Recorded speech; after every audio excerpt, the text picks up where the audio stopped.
Hi all, ಎಲ್ರಿಗೂ ನಮಸ್ಕಾರ. ನನ್ನ ಹೆಸರು ಪ್ರಜ್ವಿತ್. ಹೊಸ ವಿಡಿಯೋಗೆ ಸ್ವಾಗತ. ಇಂಡಿಕೇಟರ್ನ ಟ್ರೇಡಿಂಗ್ ವ್ಯೂ ಅಲ್ಲಿ ಹೇಗೆ ಅಪ್ಲೈ ಮಾಡೋದು ಅಂತ ಕೇಳ್ತಾ ಇದ್ರಿ. ನೀವು ಟ್ರೇಡಿಂಗ್ ವ್ಯೂ ಅಲ್ಲಿ ಹೇಗೆ ಅಪ್ಲೈ ಮಾಡ್ಬೇಕಂದ್ರೆ, ಇಂಡಿಕೇಟರ್ನ ಕ್ಲಿಕ್ ಮಾಡಿದ್ಮೇಲೆ ನಿಮಗೆ ಈ ತರ ಒಂದು ಸ್ಕ್ರೀನ್ ಓಪನ್ ಆಗುತ್ತೆ. ನೀವು ಲ್ಯಾಪ್ಟಾಪ್ ಅರು ಯೂಸ್ ಮಾಡ್ತಾ ಇರ್ಬೋದು, ಮೊಬೈಲ್ ಅಲ್ಲಾರು ಆಗಿರ್ಬೋದು, ಅಥವಾ ಡೆಸ್ಕ್ಟಾಪ್ ಅರು ಆಗಿರ್ಬೋದು. ನಿಮ್ಗೆ ಈ ತರ ಒಂದು ಸ್ಕ್ರೀನ್ ಟ್ಯಾಬ್ ಓಪನ್ ಆಗುತ್ತೆ. ಇಲ್ಲಿ ಓಪನ್ ಆದಾಗ ರೈಟ್ ಸೈಡ್ ಅಲ್ಲಿ ಆಡ್ ಟು ಫೇವರೇಟ್ ಅಂತೇಳಿ ಈ ತರ ಸ್ಟಾರ್ ಮಾರ್ಕ್ ಇರುತ್ತೆ. ಇದನ್ನ ಕ್ಲಿಕ್ ಮಾಡಿದಾಗ ನಿಮ್ಗೆ ಈ ತರ ಪೇಜ್ ಓಪನ್ ಆಗುತ್ತೆ. ನೀವು ಆಲ್ರೆಡಿ ಸೈನ್ ಇನ್ ಆಗಿದ್ರೆ ನಿಮ್ ಇಮೇಲ್ ಅಲ್ಲಿ ಸೈನ್ ಇನ್ ಆಗ್ಬೋದು. ಸೊ ಹೊಸಬ್ರಾಗಿದ್ರೆ ಸೈನ್ ಅಪ್ ಆಗ್ಬೇಕಾಗುತ್ತೆ. ಸೊ ಸೈನ್ ಅಪ್ ಆಗ್ಬೇಕಾದ್ರೆ ನಿಮ್ ನೇಮು, ಸೊ ಇಮೇಲ್ ಕೊಟ್ಟು ಸೈನ್ ಅಪ್ ಆಗ್ಬೋದು. ಸೈನ್ ಇನ್ ಆಗಿದ್ರೆ ಹಿಂಗ್ ಬರುತ್ತೆ. ಸೊ ಒಬ್ಬೊಬ್ರು ಸೈನ್ ಇನ್ ಆದ್ಮೇಲೆನು ಇಲ್ಲಿ ಸೊ ನಿಮ್ email I D password wrong ಅಂತ ಬರುತ್ತೆ. ನೀವು ಯಾವ್ದು ಜಿಮೇಲ್ಗೆ ಪಾಸ್ವರ್ಡ್ ಕೊಟ್ಟಿರ್ತೀರಾ ಅದು ಹಾಕಿದ್ರೆ ಓಪನ್ ಆಗುತ್ತೆ. ಇಲ್ಲ ಅಂದ್ರೆ ನೀವು ಹೊಸ ಜಿಮೇಲ್ನೇ ಯೂಸ್ ಮಾಡಬೇಕಾಗುತ್ತೆ. ನಂದು ಆಲ್ರೆಡಿ ಅಕೌಂಟ್ ಇರೋದ್ರಿಂದ ಸೊ ನಾನು ಇಲ್ಲಿ ಸೈನ್ ಇನ್ ಅಂತ ಕೊಡ್ತೀನಿ. ಸೊ ನನ್ನ ಅಕೌಂಟ್ನ ಚೂಸ್ ಮಾಡಿದಾಗ ಸೊ ಇದು ನಿಮಗೆ ಸೈನ್ ಇನ್ ಆಗುತ್ತೆ. ಸೈನ್ ಇನ್ ಆದ ತಕ್ಷಣನೇ ಇಲ್ಲಿ ನೋಡಿ, ಸೊ ನನ್ನ ಹೆಸರು ಇದೆಲ್ಲ ಬರ್ತಾ ಇದೆ. ಇಲ್ಲಿ ಸೈನ್ ಇನ್ ಆದ ತಕ್ಷಣ ನಿಮಗೆ ಇಲ್ಲಿ ತೋರಿಸುತ್ತೆ. ಸೊ ಇದನ್ನ ನೀವು ಯೂಸ್ ಆನ್ ಚಾರ್ಟ್, ಸ್ವಲ್ಪ ಇಲ್ಲಿ ಕೆಳಗೆ ಬಂದ್ರೆ ನಿಮಗೆ ಯೂಸ್ ಆನ್ ಚಾರ್ಟ್ ಅಂತ ಆಪ್ಷನ್ ಇದೆ. ಇದನ್ನ ಕ್ಲಿಕ್ ಮಾಡಿ. ಇದನ್ನ ಕ್ಲಿಕ್ ಮಾಡಿದಾಗ ನಿಮಗೆ ಡೈರೆಕ್ಟ್ ಈ ತರ ಚಾರ್ಟ್ಗೆ ಸೊ ಹೋಗುತ್ತೆ. ನೀವು ಆಲ್ರೆಡಿ 2-3 ಇಂಡಿಕೇಟರ್ನ ಚಾರ್ಟ್ ಅಲ್ಲಿ ಅಪ್ಲೈ ಮಾಡಿದ್ರೆ ಸೊ ನಿಮ್ಗೆ ಇಲ್ಲಿ more indicator more trading possibilities, so ಈ ತರ ಒಂದು ನೋಟಿಫಿಕೇಶನ್ ಬರುತ್ತೆ. ಇಲ್ಲಿ 30 days ಫ್ರೀ ಟ್ರಯಲ್, ಸೊ ಪ್ರೀಮಿಯಂನ ಯೂಸ್ ಮಾಡಿ ಅಂತ. ಸೊ ಇದು ಬೇಡ, ನಮಗೆ ಪ್ರೀಮಿಯಂ ಯಾವುದು ಬೇಡ. ಸೊ ಈ ಇಂಡಿಕೇಟರ್ ನಿಮ್ಗೆ ನಾರ್ಮಲ್ ಅಲ್ಲೂ ವರ್ಕ್ ಆಗುತ್ತೆ. ಇದನ್ನ ಕ್ಲೋಸ್ ಮಾಡಿ. ಕ್ಲೋಸ್ ಮಾಡಿಬಿಟ್ಟು ನೀವು ಬೇರೆ ಯಾವ ಇಂಡಿಕೇಟರ್ನ ಹಾಕೊಂಡಿರ್ತೀರಾ ಅದನ್ನ ಆಫ್ ಮಾಡಿ. ಇಲ್ಲಿ ನೋಡಿ, ಸೊ ಪಿವೋಟ್ ಕ್ಯಾಮ್ರೆಲಾ, ಸೊ ಇದು ಮತ್ತೆ ನನ್ನ ಇಂಡಿಕೇಟರ್ ಆನ್ ಆಗಿತ್ತು, ಅದಕ್ಕೆ ನಿಮ್ಗೆ ತೋರಿಸ್ತು. ಸೊ ಇಲ್ಲಿ ನೀವು ಆಲ್ರೆಡಿ ನೀವು ಆಡ್ ಟು ಫೇವರೇಟ್ ನ ಮಾಡ್ಕೊಂಡಿದ್ದೀರಾ. ಇಲ್ಲಿ ಹೋಗ್ಬಿಟ್ಟು ಇಂಡಿಕೇಟರ್ಗೆ ಹೋದ್ರೆ ನಿಮ್ಗೆ ಇಲ್ಲಿ DB ಟ್ರೇಡ್ ಅಂತ ತೋರಿಸ್ತಾ ಇದೆ. ಇಲ್ಲಿ ನೋಡಿ, ಟ್ರೇಡೆಡ್ 56 ಅಂತ ಇದೆ. ಇದು ಕ್ಲಿಕ್ ಮಾಡ್ಬಿಡಿ. ಇದು ಕ್ಲಿಕ್ ಮಾಡಿದ್ರೆ ನಿಮ್ಗೆ ಈ ತರ ಪೇಜ್ ಓಪನ್ ಆಗುತ್ತೆ. ಅದೇ ನೀವು ಇಲ್ಲಿ DB ಟ್ರೇಡ್ ಅಂತ ಇದೆಯಲ್ಲ, ಇದು ಕ್ಲಿಕ್ ಮಾಡಿದ್ರೆ ನಿಮ್ಗೆ ಈ ತರ ಸೊ ಇಂಡಿಕೇಟರ್ ಅಪ್ಲೈ ಆಗುತ್ತೆ. ಸೊ ಇಂಡಿಕೇಟರ್ ಅಪ್ಲೈ ಆದ್ಮೇಲೆ ಅದರಲ್ಲಿ ಏನ್ ಸೆಟ್ಟಿಂಗ್ಸ್ ಮಾಡ್ಕೋಬೇಕು ಅಂದ್ರೆ, ಇಲ್ಲಿ ಸೆಟ್ಟಿಂಗ್ಸಿಗೆ ಹೋಗ್ಬಿಟ್ಟು ಇಲ್ಲಿ ಏನಿದೆ BB ಲೋವರ್ ಟಚ್ ಲೈಟ್ ಅಂತ ಇದೆಯಲ್ಲ, ಇದನ್ನ ಆಫ್ ಮಾಡ್ಕೊಳ್ಳಿ. BB ಅಪ್ಪರ್ ಟಚ್ ಲೈಟ್ ಅಂತ ಇದೆಯಲ್ಲ, ಇದನ್ನು ಆಫ್ ಮಾಡ್ಕೊಳ್ಳಿ. ಇದು ಎಲ್ಲಿ ಸಿಗುತ್ತೆ ಅಂದ್ರೆ ಈ EMA 9 EMA 50 ಅಂತ ಇದೆಯಲ್ಲ, ಅದ್ರ ಕೆಳಗೆ ಇದೆ ನೋಡಿ. ಇಲ್ಲಿ BB lower touch light, BB upper touch light. So ಇದನ್ನ ಆಫ್ ಮಾಡ್ಕೊಳ್ಳಿ. ಸೊ ಇದನ್ನ ಬಿಟ್ಟು ಬೇರೆ ಏನೇನು ಸೆಟ್ಟಿಂಗ್ಸ್ ಮಾಡ್ಬೇಕಂದ್ರೆ, ನಿಮ್ಗೆ ಹೊಸಬ್ರಾಗಿದ್ರೆ ಸೊ BB ಲೋಯರ್ ಟೆಸ್ಟ್ ಮತ್ತೆ BB ಅಪ್ಪರ್ ಟೆಸ್ಟ್ ನ ಆಫ್ ಮಾಡ್ಕೊಂಡಿದ್ದೀರಾ. ಹೊಸಬ್ರಾಗಿದ್ರೆ ಬೈ ಸೆಲ್ ಮತ್ತೆ ಸೆಲ್ ಸಿಗ್ನಲ್ ಅಂತ ಇದೆಯಲ್ಲ, ಈಗ ಸೆಲ್ ಸಿಗ್ನಲ್ ನ ರಿಮೂವ್ ಮಾಡಿದ್ರೆ ನೋಡಿ, ಇಲ್ಲಿ ಸೆಲ್ ಅಂತ ತೋರಿಸ್ತಾ ಇತ್ತಲ್ಲ, ಅದು ಹೋಗುತ್ತೆ. ಬೈ ಸಿಗ್ನಲ್ ರಿಮೂವ್ ಮಾಡಿದ್ರೆ ಇಲ್ಲೆಲ್ಲೋ ಬೈ ಅಂತ ತೋರಿಸ್ತಾ ಇರುತ್ತೆ, ಅದು ಹೋಗುತ್ತೆ. ಸೊ ನೀವು ಹೊಸಬ್ರಾಗಿದ್ರೆ, ಮಾರ್ಕೆಟ್ ಸ್ಟ್ರಕ್ಚರ್ಗೆ ಹೊಸಬ್ರಾಗಿದ್ರೆ ಇದನ್ನ ರಿಮೂವ್ ಮಾಡ್ಕೊಳ್ಳಿ. ನಾನು ಹಿಂಗೆ ಇಟ್ಕೊಂಡಿರ್ತೀನಿ, ಅದನ್ನ ಯಾಕೆ ಅಂತ ತೋರಿಸ್ತೀನಿ. ಸೊ ನೀವು ಈ ತರ ಅಪ್ಲೈ ಮಾಡಿದ್ಮೇಲೆ ನೀವು ಡೈರೆಕ್ಟ್ ಆಗಿ ಇಲ್ಲಿ ಗ್ರೀನ್ ಸಿಗ್ನಲ್ ಬಂತು ಅಂತೇಳಿ ಟ್ರೇಡ್ ನ ತಾಳಕ್ ಹೋಗ್ಲೇಬೇಡಿ. ನಿಮ್ಮ ಅನಾಲಿಸಿಸ್ ಜೊತೆ ಈ ಇಂಡಿಕೇಟರ್ನ ಮರ್ಜ್ ಮಾಡ್ಕೊಳ್ಳಿ. ಇಂಡಿಕೇಟರ್ ಏನು ಅಂದ್ರೆ, ನಿಮ್ಗೆ ಟ್ರೇಡ್ ತಗೊಳಕ್ಕೆ ಇಂಡಿಕೇಟ್ ಮಾಡುತ್ತೆ ನಿಮ್ಮ ಅನಾಲಿಸಿಸ್ ಕರೆಕ್ಟ್ ಆಗಿದೆಯಾ. ನೀವು ಒಂದು 30% ಅನಾಲಿಸಿಸ್ ಮಾಡಿರ್ತೀರಾ, ಅದಕ್ಕೆ ಇನ್ನೊಂದು 40% ಅಥವಾ ನೀವು 40-50% ಅನಾಲಿಸಿಸ್ ಮಾಡಿರ್ತೀರಾ, ಅದಕ್ಕೆ ಇನ್ನೊಂದು 30% ಇನ್ಕ್ಲೂಡ್ ಮಾಡ್ಕೊಳಕ್ಕೆ. ಸೊ ಇನ್ಕ್ಲೂಡ್ ಆದಾಗ ನಿಮ್ಮ ಅನಾಲಿಸಿಸ್ ಸ್ವಲ್ಪ ಪ್ರಾಪಬಿಲಿಟಿ, ನಿಮ್ಮ ಟ್ರೇಡ್ ಪ್ರಾಪಬಿಲಿಟಿ ಜಾಸ್ತಿ ಆಗುತ್ತೆ. ನೀವು ಮೇಲೋಗುತ್ತೆ ಅಂತ ತಾಂಡಿರ್ತೀರಾ, ಸೊ ಆ ಪ್ರಾಪಬಿಲಿಟಿನ ಜಾಸ್ತಿ ಮಾಡ್ಕೊಳ್ಳೋಕ್ಕೆ ಮಾತ್ರ ಯಾವುದೇ ಇಂಡಿಕೇಟರ್ ಆಗಲಿ ಅದನ್ನ ಯೂಸ್ ಮಾಡೋದು. ನಿಮ್ಮ ಪ್ರಾಪಬಿಲಿಟಿನ ಜಾಸ್ತಿ ಮಾಡ್ಕೊಳ್ಳೋಕ್ಕೆ.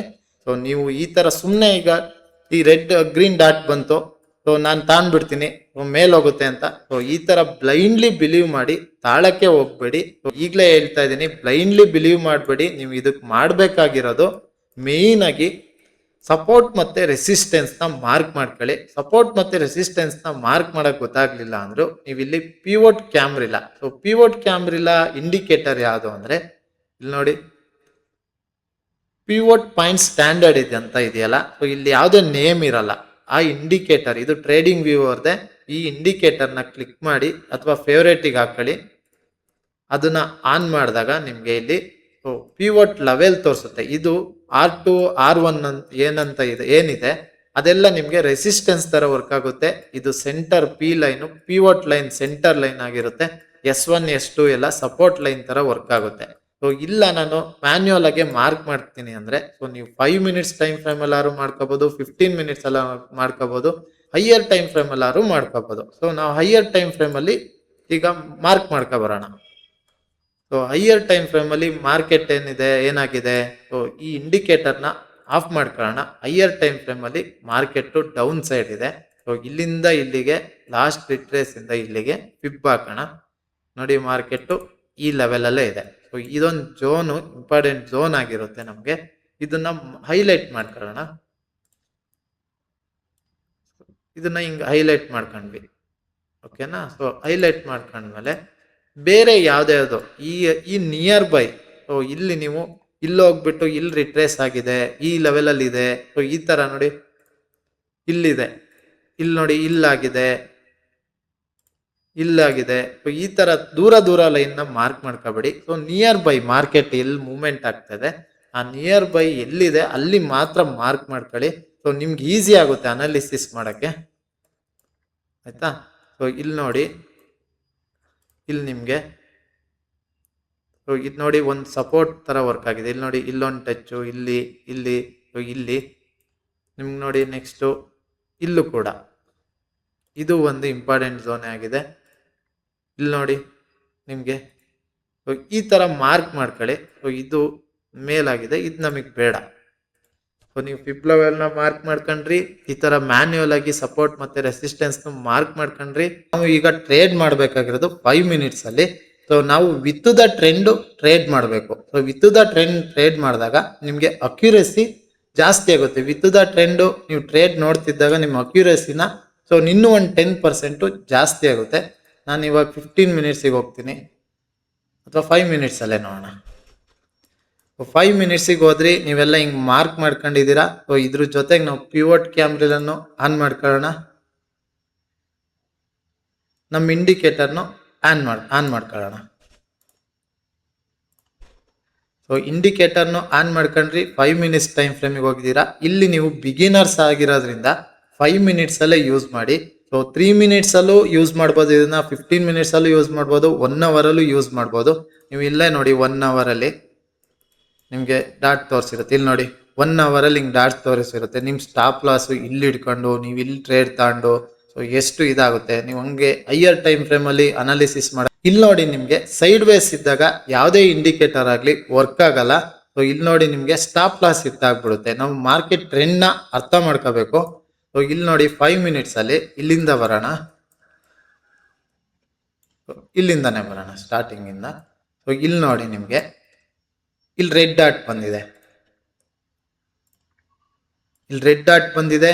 ಸೊ ನೀವು ಟ್ರೇಡ್ ಇಲ್ಲಿ ತಾಂತ ಇದ್ದೀರಾ. ಸೊ ಇಲ್ಲಿ ನೀವು ಟಾರ್ಗೆಟ್ ಹೆಂಗ್ ಇಲ್ಲಿವರೆಗೂ ಇಟ್ಕೋಬೇಕು ಅಂದ್ರೆ ಇಲ್ಲಿ ನೋಡಿ ಫಿಬ್ ಇಲ್ಲಿಂದ ಇಲ್ಲಿಗೆ ಫಿಬ್ ಹಾಕಿ. ಸೊ ಇಲ್ಲಿಂದ ಇಲ್ಲಿಗೆ ಫಿಬ್ ಹಾಕ್ದಾಗ ನೋಡಿ ಫಿಬ್ಬಿಗೆ ಟಚ್ ಆಗಿ ಮೇಲೋಗಿದೆ. ಇಲ್ಲಿ ನೀವು 2 ತರನು ಟ್ರೇಡ್ ಪ್ಲಾನ್ ಮಾಡ್ಬೋದು. ಸೊ ನಾನು ಲಾಸ್ಟ್ ವಿಡಿಯೋದಲ್ಲಿ ಹೇಳಿದ್ದೀನಿ. ಸೊ ಫಿಬ್ ಒಂದು ಇಲ್ಲಿಂದನೂ ಕ್ಯಾಚ್ ಮಾಡ್ಬೋದು. ಸೊ ಈ ತರ ರೆಡ್ ಡಾಟ್ ಬಂದಾಗ ಫಿಬ್ ಹತ್ರನು ಟ್ರೇಡ್ ತಗೋಬಹುದು ಫಿಬ್ವರ್ಗುನು. ಸೊ ಇಲ್ಲಿ 1:1 ಆಯ್ತು. ಸೊ ನೀವು ಇಲ್ಲಿ ಲಾರ್ಜ್ ಸೈಜ್ ಹೆಂಗ್ ಡಿಸೈಡ್ ಮಾಡ್ತೀರಾ ಅಂದ್ರೆ ನಿಮ್ ಸ್ಟಾಪ್ ಲಾಸ್ ನ ಕ್ಯಾಲ್ಕುಲೇಟ್ ಮಾಡ್ಕೊಳ್ಳಿ. ನಿಮ್ ಸ್ಟಾಪ್ ಲಾಸ್ ನ ಈ ರೆಡ್ ಡಾಟ್ ಹತ್ರ ಇಡ್ತಾ ಇದೀರಾ ಅನ್ಕೊಳ್ಳಿ. ಸೊ ಓಕೆನಾ, ಸ್ವಲ್ಪ ಬಫರ್ ಇಡಿ. ಸೊ ನೀವು ಇಲ್ಲಿ ರೆಡ್ ಡಾಟ್ ಹತ್ರನೇ ಇಟ್ಕೊಂತೀರಾ ಅನ್ಕೊಳ್ಳಿ. ಸೊ ನೀವು ಇಲ್ಲಿ ಎಂಟರ್ ಆಗ್ತಿದ್ದೀರಾ ಅಂದ್ರೆ ಇಲ್ಲಿಂದ ಇಲ್ಲಿಗೆ ನೀವು ಎಷ್ಟು ರಿಸ್ಕ್ ನ ಕ್ಯಾಲ್ಕುಲೇಟ್ ಮಾಡಿ ಇಡಿ. ಅದ್ರ ಮೇಲೆ ನಿಮ್ ಲಾರ್ಜ್ ಸೈಜ್ ನ ಡಿಪೆಂಡ್ ಆಗಿ 0.01 ಹೋಗ್ತೀರಾ ಅಂದ್ರೆ ನಿಮ್ಗೆ ಇಲ್ಲಿ 10 ಪಾಯಿಂಟ್ಸ್ ಸ್ಟಾಪ್ ಲಾಸ್ ಇದೆ ಅನ್ಕೊಳ್ಳಿ. ಸೊ ನಿಮ್ 10 ಪಾಯಿಂಟ್ಸ್ ಇಲ್ಲಿ ಪ್ರಾಫಿಟ್ ನ ನೋಡ್ಬೇಕಾಗುತ್ತೆ. ಸೊ 1:1 ಅಂದ್ರೆ ನೀವು ಲಾರ್ಜ್ ಸೈಜ್ ನ ಹಂಗ್ ಡಿಸೈಡ್ ಮಾಡಿ. ನೀವು ಈಗ 0.1 ಹೋಗ್ತೀರಾ ಅಂದ್ರೆ ನಿಮ್ಮ ಹತ್ರ $100 ಕ್ಯಾಪಿಟಲ್ ಇದೆ ಅಂದ್ರೆ ಸ್ಟಾಪ್ ಲಾಸ್ ಬಂದು ಇಟ್ಟಾದ್ರೆ $100 ಹೋಗುತ್ತೆ. ಸೊ ಮೇನ್ ಸ್ಟಾಪ್ ಲಾಸ್ ನ ಕ್ಯಾಲ್ಕುಲೇಟ್ ಮಾಡಿ ಟ್ರೇಡ್ ತಾಳಿ. ಸೊ ಫಂಡೆಡ್ ಅಕೌಂಟಾರು ಆಗಿರ್ಬೋದು, ಸೊ ರಿಯಲ್ ಬ್ರೋಕರ್ ಅಕೌಂಟಾರು ಆಗಿರ್ಬೋದು, ಸ್ಟಾಪ್ ಲಾಸ್ ನ ಕ್ಯಾಲ್ಕುಲೇಟ್ ಮಾಡಿ ಟ್ರೇಡ್ ತಾಳಿ. ಸೊ ಇಲ್ಲಿ ನಾವು ಟ್ರೇಡ್ ಪ್ಲಾನ್ ಮಾಡಲ್ಲ. ಇಲ್ಲಿ ನೋಡಿ ರೆಡ್ ಡಾಟ್ ಬಂದಿದೆ. ಈ ಟ್ರೇಡ್ ಯಾಕೆ ಪ್ಲಾನ್ ಮಾಡಲ್ಲ ಅಂದ್ರೆ ಸೊ ರೆಡ್ ಡಾಟು ನೋಡಿ ಇಲ್ಲಿ ಕ್ಯಾಂಡಲ್ ಸ್ಟಾರ್ಟ್ ಆಗಿರೋದು 4661ಗೆ, ಕ್ಯಾಂಡಲ್ ಎಂಡ್ ಆಗಿರೋದು 4647ಗೆ. ಸೊ ನಿಮ್ಗೆ ಅಲ್ಲಿ 20 ಪಾಯಿಂಟ್ಸ್ ಮೇಲೆ ಇಲ್ಲಿ ಕೆಳಗಡೆ ಕ್ಯಾಂಡಲ್ ಬಂದಿದೆ. ನೀವು ಇದಕ್ಕೆ ಹಾಫಿಗೆ ವೆಯ್ಟ್ ಮಾಡಬೇಕು. ಹಾಫಿಗೆ ವೆಯ್ಟ್ ಮಾಡಿದ್ರು ನಿಮ್ಗೆ 10 ಪಾಯಿಂಟ್ಸ್ ಮೇಲೆ ಬರುತ್ತೆ. ಸೊ ಹಾಫಿಗೆ ವೆಯ್ಟ್ ಮಾಡಿದ್ದೀರಾ, ಹಾಫಿಗೆ ಬರಲಿಲ್ಲ. ಸೊ ಹಾಫಿಗೆ ಬಂದಿದ್ರೆ ಓಕೆ. ಇಲ್ಲಿ ನೋಡಿ ಮಾರ್ಕೆಟು ಆಲ್ರೆಡಿ ನಿಮಗೆ EMA ವರೆಗೂ ರೀಚ್ ಆಗಿಬಿಟ್ಟಿದೆ. ಸೊ ಒಂದೇ ಕ್ಯಾಂಡಲ್ಲಿ ಈ ಬಿಗ್ ಕ್ಯಾಂಡಲ್ಲು ಮಾರ್ಕೆಟ್ EMA ವರೆಗೂ ರೀಚ್ ಆಗಿದೆ. ಸೊ ನೀವು ಇಲ್ಲಿ ಎಂಟರ್ ಆದರೆ ನೀವು ಸ್ಟಾಪ್ ಲಾಸ್ ಕೊಡಬೇಕಾಗುತ್ತೆ. ನಿಮ್ಮ ಸ್ಟಾಪ್ ಲಾಸು ದೊಡ್ಡದಾಗುತ್ತೆ. ಇಲ್ಲಿ ಮತ್ತೆ ನೋಡಿ ಈ ಫಿಬ್ ಲೆವೆಲ್ವರೆಗೂ ಬಂದ್ಬಿಟ್ಟಿದೆ ಮಾರ್ಕೆಟು. ನೋಡಿ ಎಕ್ಸಾಕ್ಟ್ಲಿ ಫಿಬ್ವರೆಗೂ ಬಂದ್ಬಿಟ್ಟು ಇಲ್ಲಿ ರಿಟ್ರೇಸ್ ಆಗಿ ಹೋಗಿದೆಯಾ. ಈ ತರ ನೋಡಿ ಟ್ರೇಡ್ ಪ್ಲಾನ್ ಮಾಡಬೇಕು. ಇಲ್ಲಿ ನೋಡಿ ಇಲ್ಲಿ ರೆಡ್ ಡಾಟ್ ಬಂದಿದೆ ಆಯ್ತಾ. ಇಲ್ಲಿ ನೋಡಿ R1 ಇದೆ ಇಲ್ಲಿ. ಸೊ ನಿಮಗೆ ರೆಸಿಸ್ಟೆನ್ಸು ಇದೆ, ಇಲ್ಲಿಂದ ರಿಜೆಕ್ಷನ್ ಆಗಿದೆ.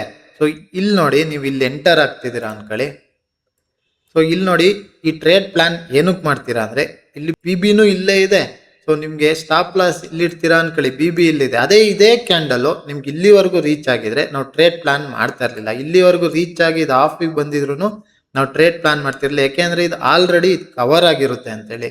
ಸೊ ನೀವು ತಗೋಬೇಕಾದ್ರೆ ಟ್ರೇಡು ಇದು ಈ BB ಇಲ್ಲಿ ಏನಿದೆ, ಸೊ ಈ ನಿಯರೇ ನೋಡಬೇಕು. ಸೊ ಈ ನಿಯರ್ ಇದೆಯಾ, ಸೊ ಇದು ಆಲ್ರೆಡಿ ಈ EMA ಲೈನ್ಸ್ ಏನಿದೆ ಸೆಂಟ್ರಲ್ ಲೈನ್ಸು ಅದನ್ನ ಟಚ್ ಆಗಿದೆಯಾ, ಸೊ ಅದನ್ನ ಅಬ್ಸರ್ವ್ ಮಾಡಿ ಟ್ರೇಡ್ ತಾಳಿ. ಸೊ ನೀವು ಟ್ರೇಡ್ ತಗಬೇಕಾದ್ರೆ ಸ್ಟಾಪ್ ಲಾಸ್ನು ಕ್ಯಾಲ್ಕುಲೇಟ್ ಮಾಡ್ಕೊಳ್ಳಿ, ರಿಸ್ಕ್ ಎಷ್ಟು ಇದು ಮಾಡಿರ್ತೀರಾ ಸೊ ಅದ್ರ ಮೇಲೆ ಟ್ರೇಡ್ ತಾಳಿ, ಅದ್ರ ಮೇಲೆ ಲಾರ್ಜ್ ಸೈಜ್ನ ಡಿಪೆಂಡ್ ಮಾಡಿ. ಸೊ ಇಲ್ಲೆಲ್ಲೂ ಬಂದಿಲ್ಲ. ಇಲ್ಲಿ ನೋಡಿ ಇಲ್ಲಿ ಸೊ ಇಲ್ಲಿ ಗ್ರೀನ್ ಡಾಟ್ ಬಂದಿದೆ. ಇಲ್ಲಿ ನಾನು ಟ್ರೇಡ್ ತಾಣಿದ್ದೆ. ಏನು ಟ್ರೇಡ್ ತಾಣಿದೆ ಅಂತ ಇವಾಗ ಎಕ್ಸ್ಪ್ಲೇನ್ ಮಾಡ್ತೀನಿ. ಸೊ ಮಾರ್ಕೆಟ್ ನೋಡಿ lower high, lower high. So ಏನಿದೆ ಇಲ್ಲಿ ಫಿಬ್ ಹಾಕಿದ್ರೆ ನಿಮಗೆ ಸೊ ಲೋಯರ್ ಹೈ ನೋಡಿ, ಲೋಯರ್ ಹೈ ಮಾಡ್ಕೊಂತ ಬರ್ತಾ ಇದೆಯಾ. ಸೊ ಈ ಲೋಯರ್ ಹೈ ಇದು ನಾನು 4 ಅವರ್ಸಲ್ಲಿ ಫಿಬ್ ಹಾಕಿದ್ದೆ, ಅವಾಗ ಇಲ್ಲೆಲ್ಲೋ ಬಂದಿತ್ತು. ಸೊ ಕರೆಕ್ಟಾಗಿ ಫಿಬ್ ಲೆವೆಲ್ಗೂ ಇತ್ತು. ಸೊ ಅದಕ್ಕೆ ನಾನು ಟ್ರೇಡ್ನ ಇಲ್ಲಿ ಎಕ್ಸಿಕ್ಯೂಟ್ ಮಾಡಿದೆ. ನಮ್ಮ ಗ್ರೀನ್ ಡಾಟು ಬಂದಿತ್ತು, ನನ್ನ ಸ್ಟಾಪ್ ಲಾಸು ಇಲ್ಲೇ ಇತ್ತು. ಸೊ 3-4 ಪಾಯಿಂಟ್ ಸ್ಟಾಪ್ ಲಾಸ್ ಇತ್ತು ಅಷ್ಟೇ. ಬಂದು ಇಟ್ಟಾಗಿದ್ರು ನನಗೆ $50-100 ಹೋಗಿರೋದು. ಸೊ ನಾನು ಕರೆಕ್ಟಾಗಿ TPನೂ ಅಷ್ಟೇ 1:1 ಇಟ್ಟಿದ್ದೆ. ಎಷ್ಟು ಸ್ಟಾಪ್ ಲಾಸ್ ಇಟ್ಟಿದ್ದೆ ಅಷ್ಟೇ ಟಾರ್ಗೆಟ್ನು ಇಟ್ಟಿದ್ದೆ. ಸೊ ನೋಡಿ, ಸೊ ಈ ಥರ ನಿಮಗೆ ಒಂದ್ಸತಿ ಮಾರ್ಕೆಟ್ ಸ್ಟ್ರಕ್ಚರ್ ಅರ್ಥ ಆದಾಗ ಈ ಥರ ಟ್ರೇಡ್ ಪ್ಲಾನ್ ಮಾಡ್ಬೋದು. ಸೆಂಟಿಮೆಂಟ್ನ ಅರ್ಥ ಮಾಡ್ಕೊಂಡಿದ್ರೆ ಈ ಇಂಡಿಕೇಟರ್ನ ಯೂಸ್ ಮಾಡೋದು ತುಂಬಾನೇ ಈಸಿ. ಸೊ ನಿಮ್ಗೆ ಗೊತ್ತಾಗ್ಬಿಡುತ್ತೆ. ಇಲ್ಲಿ ನೋಡಿ, ಸೊ ಇದು ಸ್ಟಾಪ್ ಲಾಸ್ ಇಟ್ಟಾಗಿದೆ ಅನ್ಕೋಣ. ಇದೆಲ್ಲ ನಾವು ತಾಣಲ್ಲ. ಇಲ್ಲಿ ನೋಡಿ ಹೈಯರ್ ವಿಕ್ ಇದೆ. ಸೊ ಇದು ಟ್ರೇಡಿಂಗ್ ಇಂಡಿಕೇಟರ್ ಹೆಂಗ್ ವರ್ಕ್ ಆಗುತ್ತೆ ಅಂದ್ರೆ ಇದು ಲಾಜಿಕ್ ಬೇಸ್ ಮೇಲೆ ವರ್ಕ್ ಆಗುತ್ತೆ. ಇದಕ್ಕೆ ಮಾರ್ಕೆಟ್ ಸೆಂಟಿಮೆಂಟ್ ಅರ್ಥ ಆಗಲ್ಲ. ಸೊ ನಾವು ಏನು ಮಾರ್ಕೆಟ್ ಸೆಂಟಿಮೆಂಟ್ ಇರುತ್ತೆ ಸೊ ಅದನ್ನ ನಾವು ಅರ್ಥ ಮಾಡ್ಕೊಂಡು ಅದ್ರ ಮೇಲೆ ಟ್ರೇಡ್ ತಗೋಬೇಕು. ನೋಡಿ ಮಾರ್ಕೆಟ್ ಮೇಲೆ ಹೋಯ್ತು ಕರೆಕ್ಟಾಗಿ. ನೋಡಿ ಇಲ್ಲಿ, ಸೊ ನೋಡಿ ಇಲ್ಲಿ ಕರೆಕ್ಟಾಗಿ ನಾವು ಲೈನ್ ಮಾರ್ಕ್ ಮಾಡಿದ್ವಿ ರಿಜೆಕ್ಷನ್ ಲೈನು, ಅದನ್ನ ಕರೆಕ್ಟಾಗಿ ರಿಜೆಕ್ಷನ್ ಆಗಿ ಬರ್ತಾ ಇದೆ. ನೀವು ಇಲ್ಲಿ ಟ್ರೇಡ್ ಪ್ಲಾನ್ ಮಾಡಿದ್ರು ಇದನ್ನ ಸ್ಟಾಪ್ ಲಾಸ್ ನೋಡಿ ಇಲ್ಲಿ ಇಡ್ತೀರಾ ಅನ್ಕೊಳ್ಳಿ. ನಿಮ್ಗೆ ಸ್ಟಾಪ್ ಲಾಸು ಚಿಕ್ಕದಾಗಿರುತ್ತೆ. ನಿಮ್ಮ ಟ್ರೇಡ್ ಪ್ಲಾನು ನೋಡಿ 10 ಪಾಯಿಂಟ್ ಸ್ಟಾಪ್ ಲಾಸ್ ಇರುತ್ತೆ. ನಿಮ್ಗೆ 1:1 ಆಯ್ತಾ. ನೋಡಿ ಇಲ್ಲಿ ಅದೇ ನೀವು ಈಗ ಟ್ರೇಡ್ ಪ್ಲಾನ್ ಮಾಡಿದ್ರೆ ಸೊ ಇದು ಮಾರ್ಕೆಟ್ ಮೇಲಾರು ಹೋಗ್ಬೋದು, ಕೆಳಗಾರು ಹೋಗ್ಬೋದು. ಇಲ್ಲ ಅಂದ್ರೆ ಇಲ್ಲಿ ಫಿಬ್ ಹಾಕಿ ನೋಡೋಣ.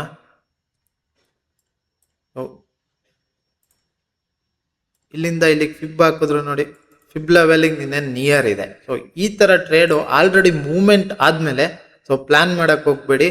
ಸೊ ನೋಡಿ ಪ್ಲಾನ್ ಮಾಡಿ. ಬಿಗಿನರ್ಸ್ ಆದ್ರಿಂದ ಸೊ ಈ ಇಂಡಿಕೇಟರ್ನ ಫುಲ್ಲಿ ಬ್ಲೈಂಡ್ಲಿ ಆಗಿ ಬಿಲೀವ್ ಮಾಡಕ್ ಹೋಗ್ಬೇಡಿ. ಸೊ ಏನ್ ಸಿಗ್ನಲ್ ಕೊಡುತ್ತೆ ಅದು ಯಾವ ಲೆವೆಲಲ್ಲಿ ಕೊಟ್ಟಿದೆ, ಯಾವ ಝೋನಲ್ಲಿ ಕೊಟ್ಟಿದೆ, ಅದೊಂದು ಇಂಪಾರ್ಟೆಂಟ್ ಝೋನಾ, ಸಪೋರ್ಟ್ ಮತ್ತೆ ರೆಸಿಸ್ಟೆನ್ಸ್ ಇದೆಯಾ, ಸೊ ಅದನ್ನ ನೋಡಿ ಟ್ರೇಡ್ ಪ್ಲಾನ್ ಮಾಡಿ. ಸುಮ್ಮನೆ ಬ್ಲೈಂಡ್ಲಿ ಬಿಲೀವ್ ಮಾಡಿ ನಿಮ್ಮ ಸ್ಟಾಪ್ ಲಾಸ್ ಹಿಟ್ಟಾಗಿ ಸೊ ಅದನ್ನ ಅಕೌಂಟ್ನ ಬ್ರೀಚ್ ಮಾಡ್ಕೋಬೇಡಿ. ನಿಮಗೆ ಫಂಡೆಡ್ ಅಕೌಂಟ್ ಕ್ಲಿಯರ್ ಮಾಡೋಕ್ಕೆ ಇದು ತುಂಬಾ ಮಾಡಿಸಿ ಇಂಡಿಕೇಟರು. ನಿಮ್ಗೆ ನೋಡಿ ಸೊ ಇಲ್ಲೇ ಅನ್ಕೊಳ್ಳಿ, ಇದನ್ನೇ ಈಗ ಟ್ರೇಡ್ ತಂದಿರ್ತೀರಾ ಅನ್ಕೊಳ್ಳಿ, ನೀವು ಇಲ್ಲಿ ಸ್ಟಾಪ್ ಲಾಸ್ನ ಇಟ್ಕೊಂಡಿರ್ತೀರಾ, ನೀವು ಮ್ಯಾನೇಜ್ ಮಾಡಿಬಿಟ್ಟು ರಿಸ್ಕು ಮ್ಯಾನೇಜ್ ಮಾಡ್ತಾ ಇದ್ದೀರಾ. ಇಲ್ಲಿ ರಿಸ್ಕ್ನು ಮ್ಯಾನೇಜ್ ಮಾಡ್ತೀರಾ, ಟ್ರೇಡು ಎಕ್ಸ್ಪೋರ್ಟ್. ನಿಮ್ಗೆ ಸ್ಟಾಪ್ ಲಾಸ್ ಇಟ್ಟಾದ್ರೂ ಇಷ್ಟ ಆಗುತ್ತೆ. ಸೊ ನಿಮ್ಮ ಟ್ರೇಡ್ ಇದಾದ್ರೂ 1:1 ಇಟ್ಟಾಗುತ್ತೆ. ನಿಮಗೆ ಫಂಡೆಡ್ ಅಕೌಂಟ್ ಕ್ಲಿಯರ್ ಮಾಡೋಕ್ಕೆ ಈ ಇಂಡಿಕೇಟರ್ನ ತುಂಬಾನೇ ಚೆನ್ನಾಗಿ ಯೂಸ್ ಮಾಡ್ಕೋಬಹುದು. ಅದು ನಿಮಗೆ ಮಾರ್ಕೆಟ್ ಸೆಂಟಿಮೆಂಟು ಅರ್ಥ ಆಗಿರಬೇಕು. ನಾವು ಮಾರ್ಕೆಟ್ ಸೆಂಟಿಮೆಂಟ್ನ ಅರ್ಥ ಮಾಡ್ಕೋಬೇಕು ಅಂತೇಳಿ ಸೊ ಲಾಸ್ಟ್ ವಿಡಿಯೋದಲ್ಲಿ ಹೇಳಿದ್ದೀನಿ, ಹೋಗಿ ನೋಡಿ. ಇಂಡಿಕೇಟರ್ ಮೇಲೆ ಏನೇ ಡೌಟ್ ಇದ್ರು ನನಗೆ ಕೇಳಿ, ನಾನು ಎಕ್ಸ್ಪ್ಲೈನ್ ಮಾಡ್ತೀನಿ. Thank you all.